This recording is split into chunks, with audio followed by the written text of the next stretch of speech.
Janasena party అధ్యక్షులు పవన్ కళ్యాణ్ గారు జనసేన పార్టీని ఏ ఎజెండా కోసం స్థాపించారు, అసలు ఆయన ఏ జెండా కోసం పనిచేస్తున్నారో ప్రజలకు సమాధానం చెప్పాలి.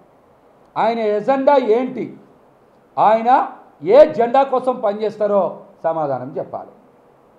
ఆయన ఎజెండా తెలుగుదేశం పార్టీ అధ్యక్షులు చంద్రబాబు నాయుడు గారిని ముఖ్యమంత్రి చేయడమా? ఆయన జెండా తెలుగుదేశం పార్టీని పైకి తీసుకురావడమా?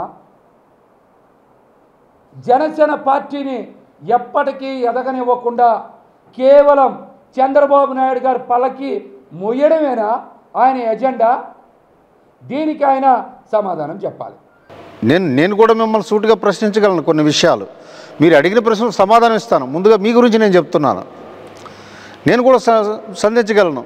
మీ ఎన్డీవర్ కారు ఆర్టీఓ దాంట్లో ఓనర్ ఎవడో లేడు, ఎట్లా మేనేజ్ చేశారండి? ఈ పార్టీలోకి వచ్చాక ఎన్డీవర్ కారు మీరు మెయింటైన్ చేస్తున్నారు, ఎట్లా మెయింటైన్ చేస్తున్నారు? ఆ ప్రశ్న నేను వేయగలను. అలాగే మీరు లాస్ట్ టైము ఎలక్షన్స్లో సబ్మిట్ చేసిన దాంట్లో చూసేటట్టయితే 2013-14 నుంచి మీ యాన్యువల్ ఇన్కమ్ 3 లక్షలు, 4 లక్షలు, 5 లక్షలే, మ్యాక్సిమం 6 లక్షలు. మీరు కోట్లాది రూపాయలు మీరు non agriculture land, immovable properties ఎట్లా కొన్నారు? అది కూడా నేను ప్రశ్నించగలను. విజయవాడ పురవీధుల్లో ఎకబర్ని కనుక్కున్న మీ అసాంఘిక కార్యక్రమాలు చాలామంది చెప్తారు.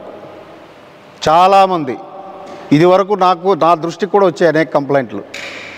మీరు ఎట్లా ఈ పార్టీని నిర్వీర్యం చేశారు, జన సైనికులను ఎట్లా వేధించారు, జనసేన నాయకుల మీద మీరు ఆధిపత్యం ఏ రకంగా చేశారు అవన్నీ కూడా తెలుసు. కాబట్టి మీరు వైసీపీలో వెళ్ళేటక మీలాట వాళ్ళ గురించే కాంశీరామ్ గారు ఒక మాట అంటారు, చెంచాలు. ఈ చెంచాల యుగం అనే బుక్ రాశారు ఆయన. ఎందుకంటే అందులో కోరికలతో ఉన్న బీసీ చెంచాలు అని ఒక టాపిక్ ఉంటుంది. దాంట్లో మీరు పర్ఫెక్ట్గా సూట్ అవుతారు. ఈరోజు వైసీపీ దగ్గరికి వెళ్ళి బానిసలాగా వ్యవహరిస్తూ వాళ్ళు ఇచ్చిన స్క్రిప్ట్ని పట్టుకొని పవన్ కళ్యాణ్ గారి మీద మీరు సంధిస్తారు ప్రశ్నలు. మీ స్థాయి కాదు, హక్కు లేదు. మీరు ఇక నుంచి మానుకోండి. పవన్ కళ్యాణ్ గారి మీద సంధిస్తే నువ్వు పెద్ద నాయకుడు అవ్వవు మిస్టర్ మహేష్.